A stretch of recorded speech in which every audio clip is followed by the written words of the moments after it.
तो स्वागत है सभी का करियर पावर अड्डा 24/7 के इस प्लेटफॉर्म पर। आज आपके लिए केमिस्ट्री की सेकंड लेक्चर लेकर आया हूं। उम्मीद करता हूं लास्ट लेक्चर आपने देखा होगा, नहीं देखा है तो एक बार इसको आप वॉच कर लें। इसके बाद अपन सेकंड लेक्चर की ओर चलते हैं। ठीक, तो जैसा कि मैंने आपको बताया था कि हम नेक्स्ट क्लास में एटम के बारे में डिटेल से पढ़ने वाले हैं। तो हमारा आज का टॉपिक रहने वाला है एटॉमिक स्ट्रक्चर।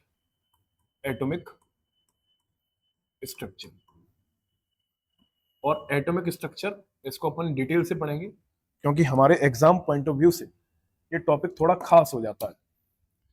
अगर एटॉमिक स्ट्रक्चर की बात की जाए तो आपसे सबसे पहले यही पूछा जाएगा कि परमाणु की अवधारणा या इसका जो कॉन्सेप्ट है सबसे पहले किसने दिया था। तो मैं लिख देता हूं, परमाणु की परमाणु की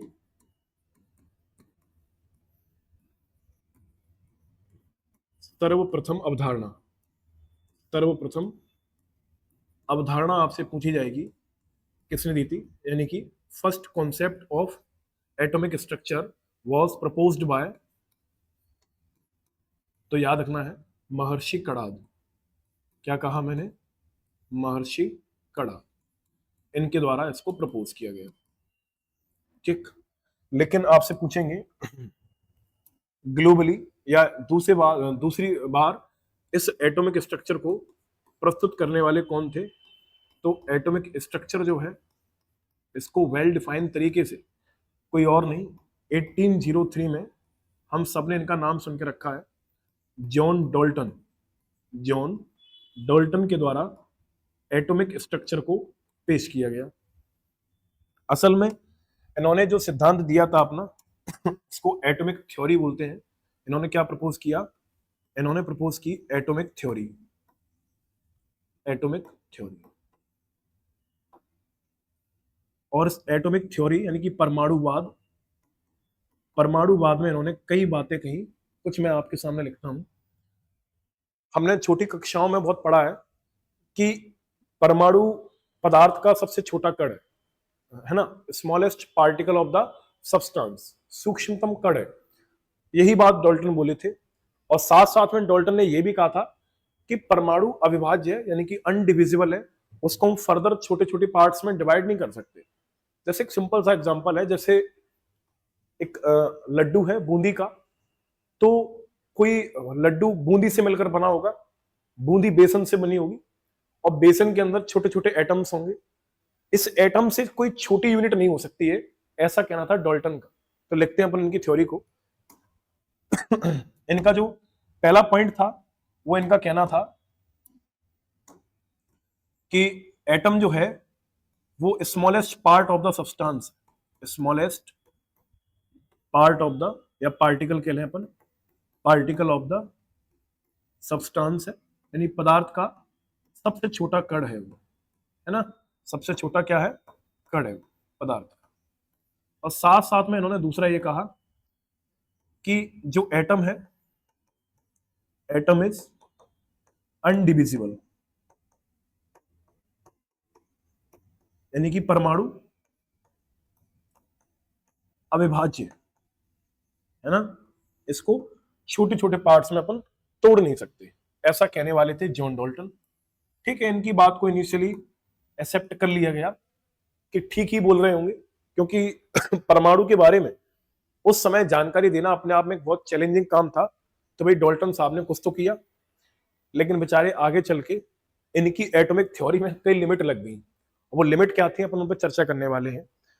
इनकी सबसे बड़ी गलती ये थी कि ये कह देना कि एटम अनडिविजिबल है, परमाणु अविभाज्य।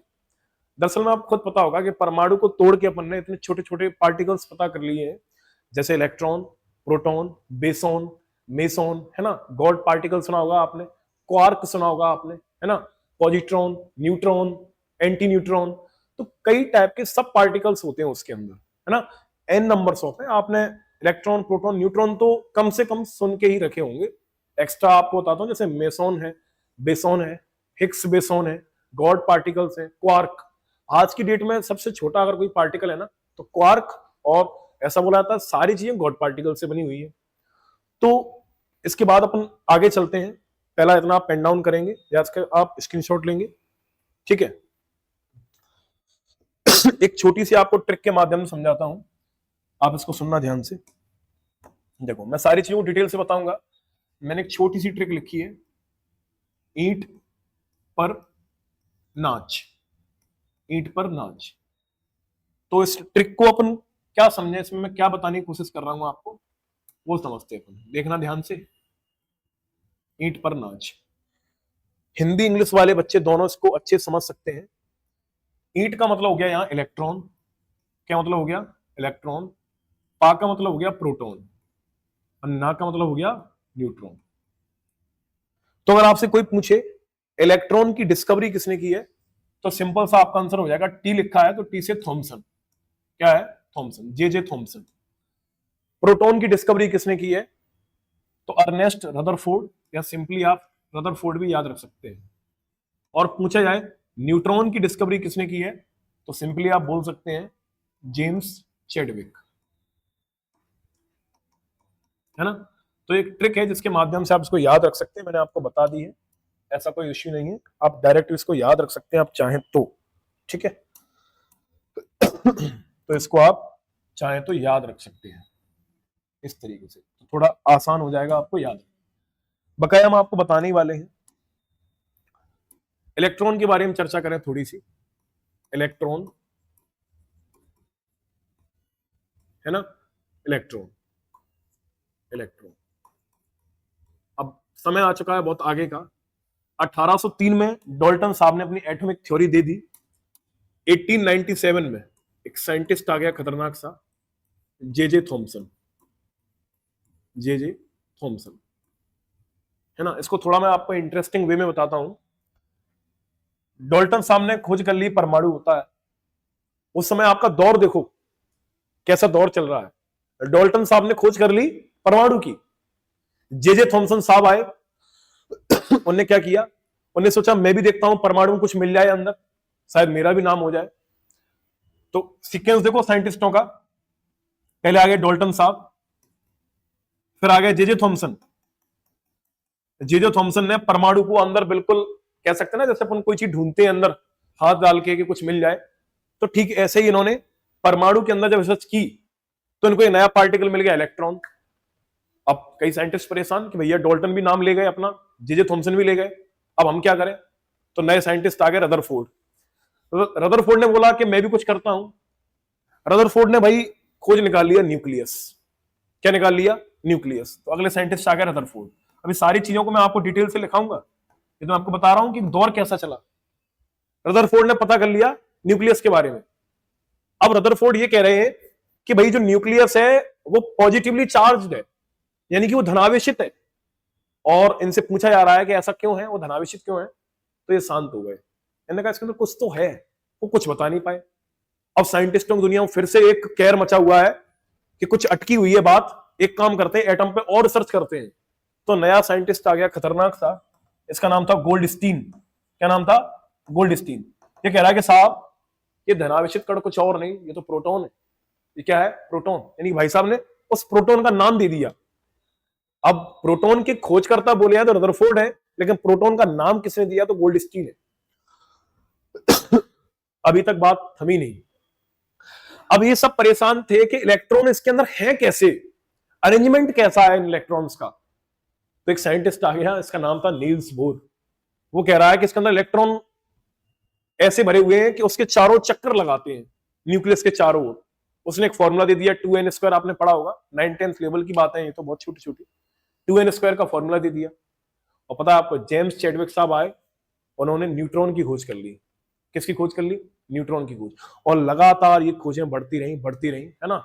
फिर तो बहुत सारे साइंटिस्ट इसमें काम किए। आपने पाउली का अपवर्जन सिद्धांत पढ़ा होगा, पाउलीज एक्सक्लूजन थ्योरी पढ़ा होगा आपने, है ना। आप बाउ का रूल पढ़ा होगा आपने, प्रिंसिपल, है ना। इसमें होन्स का रूल पढ़ा होगा आपने। बहुत सारे साइंटिस्ट काम करेंगे आगे। अभी अपन पढ़ रहे हैं इलेक्ट्रॉन के बारे में, तो उसको देखते हैं। तो कोई पूछे इलेक्ट्रॉन की डिस्कवरी किसने की, जे थॉमसन, 1897। पूछे इलेक्ट्रॉन पर चार्ज कैसा होता है, तो इलेक्ट्रॉन पर चार्ज होता है नेगेटिव। कैसा चार्ज होता है, नेगेटिव चार्ज होता है। चार्ज की वैल्यू क्या होती है, इसकी वैल्यू होती है -1.6 इंटू 10⁻⁻19 कूलाम, है ना।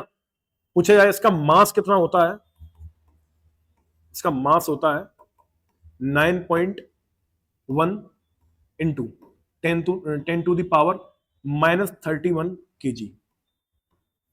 बहुत कम है ये तो इसको अपन ने नेग्लिजिबल मान लिया। कैसा मान लिया? नेग्लिजिबल, नगण्य, ना के बराबर। इलेक्ट्रॉन, ठीक है, ये इलेक्ट्रॉन के बारे में बता रहे हैं। और इन्होंने ही बताया कि जो इलेक्ट्रॉन है वो नेगेटिवली चार्ज है, यानी कि प्रोटॉन से, यानी कि ये पॉजिटिव चीजों से दूर भाग सकता है ना। तो जे थॉमसन के द्वारा इलेक्ट्रॉन को इसके बारे में डिटेल से बताया गया इनके द्वारा। तो इलेक्ट्रॉन की खोज हो गई। अब यहां तक बात अभी भी नहीं रुकी, इलेक्ट्रॉन की डिस्कवरी हो चुकी है। अब इसके आगे अपन देखते हैं, इधर आप इसका स्क्रीनशॉट ले सकते हैं चाहे तो, है ना। इसके बाद क्या होगा, कहानी बहुत इंटरेस्टिंग है। देखो, अब साइंटिस्ट आ गया रदरफोर्ड। कौन आ गया? रदरफोर्ड। ये अपना भाई है। रदरफोर्ड भाई आ गया 1911 में, 1911 एडी में। बचपन में सबने इनका एक्सपेरिमेंट पढ़ा होगा। इसने क्या किया, एक गोल्डन फॉइल ले ली, सोने की पतली पन्नी ले ली, पॉलीथीन ले ली, गोल्डन फॉइल, और उस पर अल्फा पार्टिकल्स की बौछार करा दी, बॉम्बारिंग करा दी। तो क्या रिजल्ट निकला वो देखते हैं अपन ने। देखो, गोल्डन फॉइल एक्सपेरिमेंट भी बोलते हैं इसको। इस तरीके से एक अपन ने गोल्डन फॉइल ली, गोल्डन फॉइल, और इन भाई साहब ने एक रेस, अल्फा रेस कहते हैं इनको अपन। असल में अल्फा रेस कुछ नहीं है, ये पॉजिटिवली चार्ज होती है। कैसी होती हैं? Positively charge. इन सारी रेस को जब सोने की पतली पन्नी पर छोड़ा तो उसमें कुछ रेस तो आर पार चली गई, बहुत सारी रेस इसमें आर पार जा रही थी। कुछ रेस ऐसी थी जो इस तरीके से डाइवर्ट हो गई, अपने पाथवे से डाइवर्ट हो रही हैं। ये साहब परेशान हो रहे हैं, ये डाइवर्ट कैसे हो रही है, क्या चक्करबाजी है इसकी। कुछ रेस इससे टकराई और ऐसे वापस लौट आई। अब तो बहुत चिंतित हो गए, इन्होंने कहा ये तो बहुत गड़बड़ मामला हो रहा है ना। कुछ रेस फिर दूर भाग गई और दूर भागी, और कुछ रेस आर पार जा रही है। तो रदरफोर्ड भाई समझ नहीं पा रहा आखिरकार ये हो क्या रहा है, ये हो क्या रहा है। तो इसने एक कंक्लूजन निकाला अपना। वो कंक्लूजन क्या निकला, देखना ध्यान से।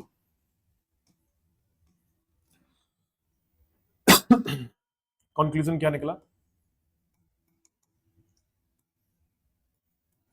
ये भाई साहब ये बोले कि एटम जो है, एटम का जो मैक्सिमम पार्ट है, मैक्सिमम पार्ट वो खोखला है। कैसा है वो? खोखला। दूसरी चीज ये बोले, खोखला क्यों है? क्योंकि भाई रेज आ रही है और आर पार निकल के चली जा रही है। कोई चीज खोखली होगी तभी तो आर पार जाएगी। तो इन्होंने बोला कि एटम का मैक्सिमम पार्ट खोखला है, और भाई है भी तो। आज अपन देखें तो एटम के सेंटर में तो न्यूक्लियस रखा है, साइड तो पूरी खाली है उसकी, इलेक्ट्रॉन घूम रहे हैं उसमें, पर इलेक्ट्रॉन का क्या ही मास होता है इलेक्ट्रॉन का। कंक्लूजन निकला कि मैक्सिमम पार्ट खोखला है।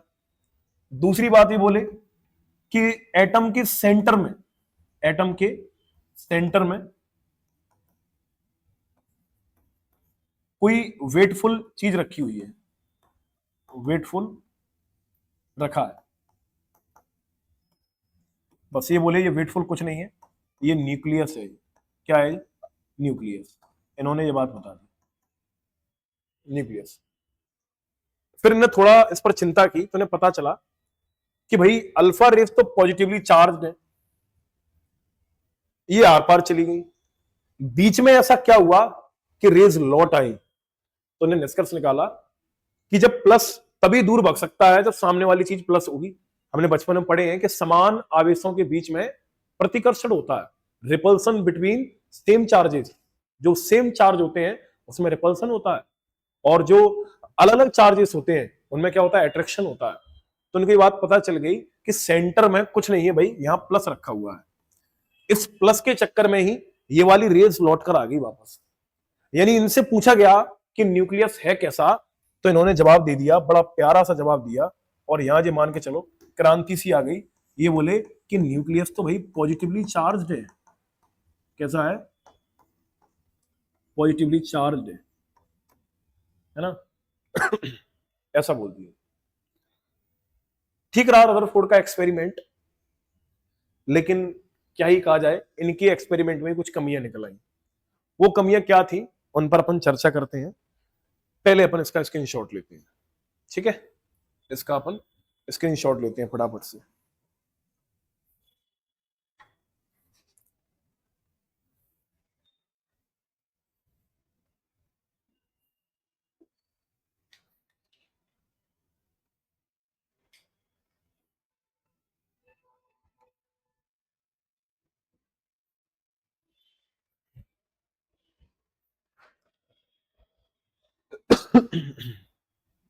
ठीक है, अब इनके एक्सपेरिमेंट की लिमिटेशन क्या थी अपन वो समझते हैं। यहां लिमिटेशन क्या थी, क्या क्या कमियां थी, वो कमियों के समझते हैं। पहली सबसे बड़ी कमी थी, इन भाई साहब से पूछा गया कि आप इलेक्ट्रॉन के बारे में बताइए कुछ। जे थॉमसन साहब बोल रहे थे कि इसमें इलेक्ट्रॉन भी है, आपने तो कुछ इसके बारे में बताया ही नहीं है। आप तो बोल रहे हैं कि एटम का मैक्सिमम पार्ट खोखला है। भाई खोखला है तो इलेक्ट्रॉन कहां है फिर? इलेक्ट्रॉन कहां है? ये इलेक्ट्रॉन की स्टेबिलिटी के बारे में नहीं बता पाए। इलेक्ट्रॉन की स्टेबिलिटी,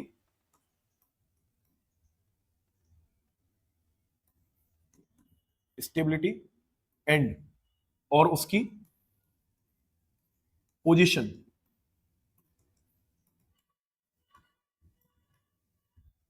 के बारे में नहीं बता पाए, नहीं बता पाए।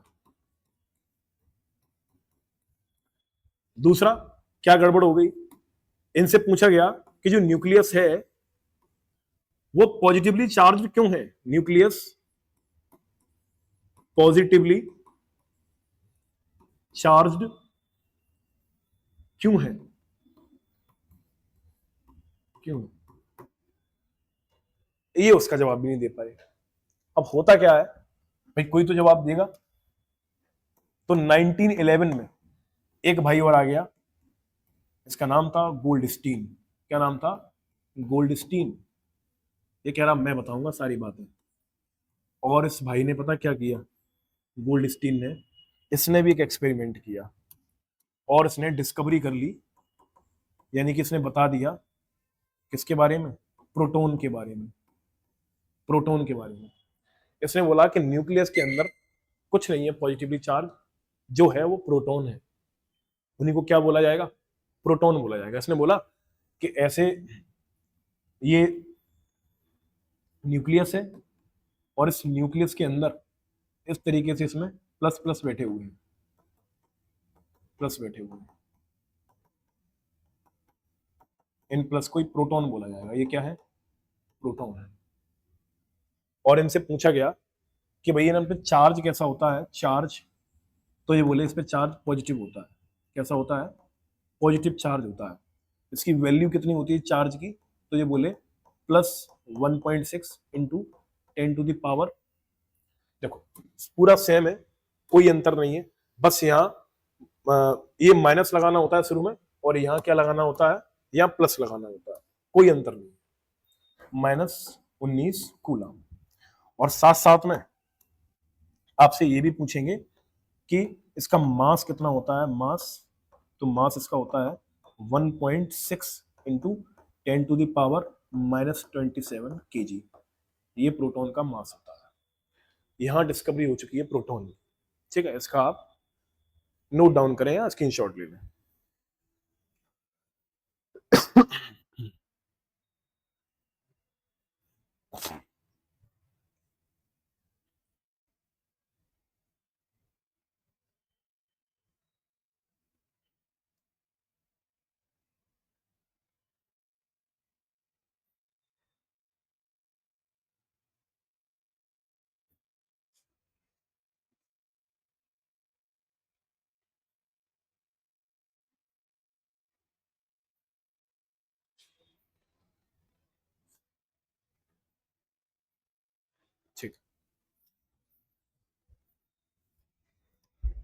अच्छा आप इसको 7 कर लें तो ज्यादा ठीक रहेगा, 1.7।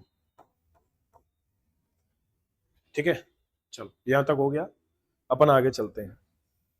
1911 का समय था। आप ईयर्स की क्रोनोलॉजी भी ध्यान में रखेंगे। अब आती है बोर बरी स्कीम। बोर बरी स्कीम 1913 में, 1913। पूछा जाए इस बोरबरी स्कीम को लेकर कौन आया था, तो इसका प्रस्ताव किसने रखा था? प्रस्ताव यानी कि प्रपोज्ड बाय नील्स बोर। किसके द्वारा किया गया? नील्स बोर के द्वारा। ठीक, इसको प्रपोज्ड किया गया। और आपसे पूछा जाए इसमें क्या क्या इन्होंने प्रस्ताव रखा, इन्होंने क्या क्या बताया? इन्होंने बताया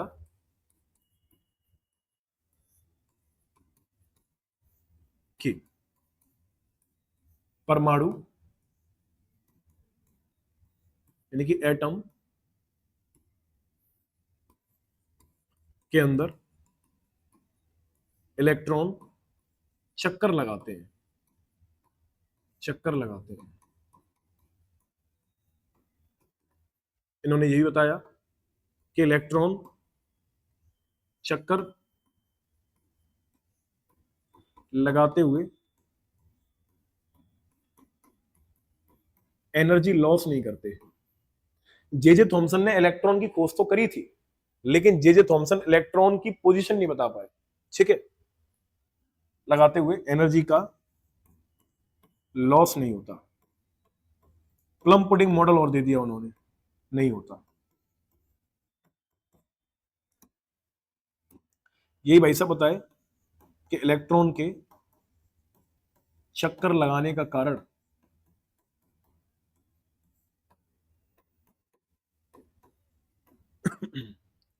सेंट्रीपिटल फोर्स होता है। सेंट्रीपिटल फोर्स होता है यानी कि अभिकेंद्रीय बल।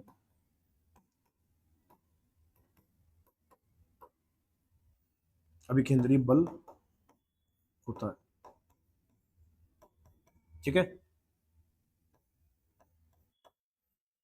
और उन्होंने बताया इलेक्ट्रॉन अपनी अपनी कक्षाओं में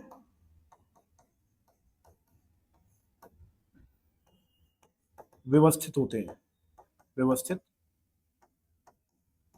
होते हैं। ऐसी बातें ये बोले, और भी बातें बोले, मैं सारी आपको बता ही देता हूं।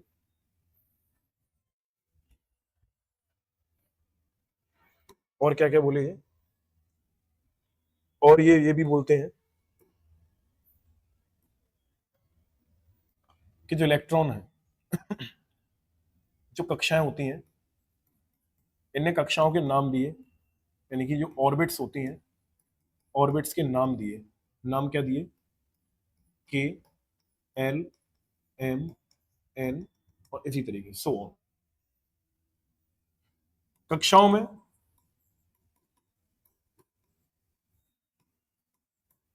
इलेक्ट्रॉन भरने का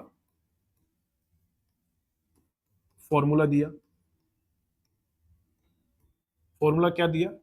फॉर्मूला था इनका filling electron, electron in orbit. Formula था 2n²। ये कैसे काम करता है अपन अभी इस पर चर्चा करें। साथ साथ में ये बोले कि यदि इलेक्ट्रॉन को ऊर्जा दी जाए, ऊर्जा दी जाए यानी कि एनर्जी दी जाए, तो वे अपनी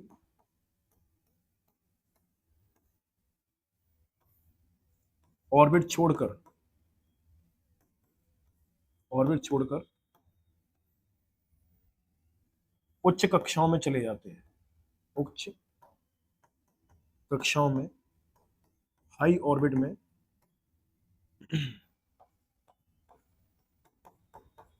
चले जाते हैं।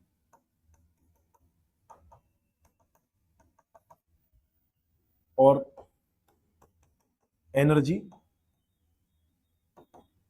खत्म होने पर वापस आ जाते हैं।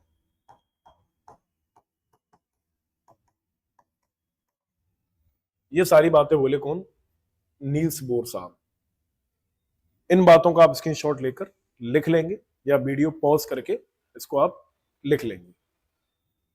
अब इनका थोड़ा अपन डायग्राम के माध्यम समझते हैं। ऐसी स्कीम चल रही है अपनी बोरबरी स्कीम। इन्होंने बोला कि सेंटर में इस तरीके से ना बिके। ये पहली कक्षा है, इसका नाम है के। ये दूसरी कक्षा है, इसका नाम है एल। ये तीसरी कक्षा है, इसका नाम है एम। और ये चौथी कक्षा है, इसका नाम है एन। इसी तरीके से कक्षाएं चलती रहती हैं। ये बोरबरी ने दिया, नील्स बोर। बोरबरी स्कीम में ये बात निकल कर आई और यही साहब बोले कि जो पहली कक्षा है उसमें इलेक्ट्रॉन कितने होंगे, तो फॉर्मूला है 2n²। कोई पूछे यहाँ पे n क्या है, तो n का मतलब होता है कक्षा, यानी कि ऑर्बिट। समझना ध्यान से। जैसे मैंने कहा पहली ऑर्बिट, पहली ऑर्बिट में कितने इलेक्ट्रॉन होंगे, तो कैसे निकालेंगे अपन? 2n²। 2 की जगह 2 लिखेंगे। n पहली कक्षा है तो 1 और स्क्वायर, आंसर कितना आ जाएगा? 2। दूसरी कक्षा की बात की जाए तो दूसरी में हम निकालेंगे तो फिर से फॉर्मूला लगाएंगे 2n²। लेकिन कक्षा दूसरी है, इस वजह से n की जगह क्या लिखेंगे? 2 लिखेंगे। पहला लिखा अपन ने, ये जो बता रहा है कि पहली कक्षा है, 2 लिखेंगे, ये बता रहा है दूसरी कक्षा। 2 का स्क्वायर 4 2 जा 8, ऐसे ही 3 का निकल आएगा। ठीक है, 3 3 9 और 9 2 जा 18। तो पहली कक्षा में जो इलेक्ट्रॉन होते हैं वो कितने होते हैं? पहली कक्षा में 2 इलेक्ट्रॉन होते हैं। दूसरी कक्षा में 8 इलेक्ट्रॉन होते हैं। कितने होते हैं? 8। तीसरी कक्षा में कितने होते हैं? 18 होते हैं।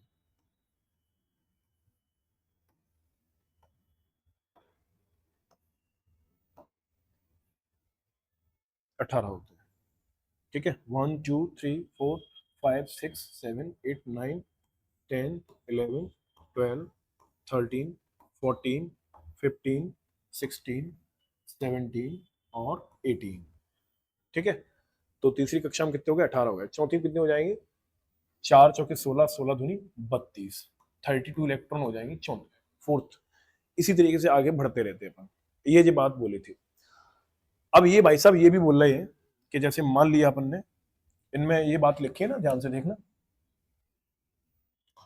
कि इन कक्षाओं को यदि अगर इनको इलेक्ट्रॉन को एनर्जी दे दें तो ये इलेक्ट्रॉन अपनी ऑर्बिट को छोड़कर दूसरी ऑर्बिट में चले जाते हैं। ज्यादा एनर्जी दे दी तो बाहर वाली ऑर्बिट के इलेक्ट्रॉन तो चले ही जाएंगे। जैसे समझते हैं अपन, देखो जैसे मान लिया ये इलेक्ट्रॉन है, मैंने इसको एनर्जी दे दी। जैसे इसको एनर्जी मिलेगी ये अपनी ऑर्बिट छोड़ के यहां चला जाएगा, इसमें चला गया दूसरी में। इसको एनर्जी मिली, ये यहां आ गया। इसको एनर्जी मिली, ये यहां चला गया। और ज्यादा एनर्जी दी, यहां आ गया। और दोगे यहां आ गया, और दोगे बाहर निकल जाए। अब इसको यहीं रहने दो। अब मैंने बताया था ना आपको, ये इलेक्ट्रॉन यहां चला गया, एनर्जी मिल गई। तो अब यहां कब तक रहेगा पता है? जब तक एनर्जी है। जैसी एनर्जी खत्म, ये वापस। जैसे एग्जांपल समझते हैं, हम जब सड़कों पर जाते हैं तो रिफ्लेक्टर लगे होते हैं। रिफ्लेक्टर पर जब कोई लाइट पड़ती है ना, तो लाइट, चूंकि हमने बाइक की लाइट उस पर डाली, कार की डाली, ट्रेन की डाली, जिस किसी की भी डाली, तो लाइट भी एक एनर्जी है। वो एनर्जी उस जब एटम पर गिरी, उस रिफ्लेक्टर के एटम पर, जैसे लगा रहता ना कि आगे रास्ता खराब है, दुर्घटना संभावित क्षेत्र, एक्सीडेंटल प्रोन एरिया, तो वो जो लगा है मैटर, उसके अंदर भी एटम है। जब उस पर लाइट गिरी, तो देखो उसको मैं एग्जांपल समझाता हूं। जैसे अपने सामने एक बोर्ड लगा हुआ है, ये बोर्ड लगा हुआ है, इस बोर्ड पर लिखा हुआ है, ये बोर्ड है, इस बोर्ड पर लिखा हुआ है एक्सीडेंटल प्रोन एरिया। कोई पूछे क्या है, तो ये रिफ्लेक्टर है। अब ये कार है, ये कार है, कौन सी बना दे? स्कॉर्पियो बना दे? चलो ऐसे बनाते हैं इसको। ये तो टवेरा बन गई। ये कोई कार है, मान लो समझने के लिए, ठीक है, समझने के लिए मान ले रहे हैं तो ठीक। ये कार है, जब इस कार की लाइट की जो रोशनी है वो जब इस पर पड़ेगी, जब इसकी रोशनी इस पर पड़ेगी, तो चूंकि इस कार की जो लाइट है, ये लाइट है, अब लाइट भी एक एनर्जी है ना, तो जो भी चीज होती है इसमें इलेक्ट्रॉन तो होते ही, ये रहा इलेक्ट्रॉन। अब जब ये इलेक्ट्रॉन इस सरफेस पर पड़े, तो इसके अंदर भी जो इलेक्ट्रॉन भरे थे, एटम सबके अंदर है, इसके अंदर जो इलेक्ट्रॉन थे, अब इन इलेक्ट्रॉनों को एनर्जी मिल गई। यहां से क्या मिल गई इनको? यहां से इनको एनर्जी मिल गई, एनर्जी का ट्रांसफर हो गया, ऊर्जा मिल गई।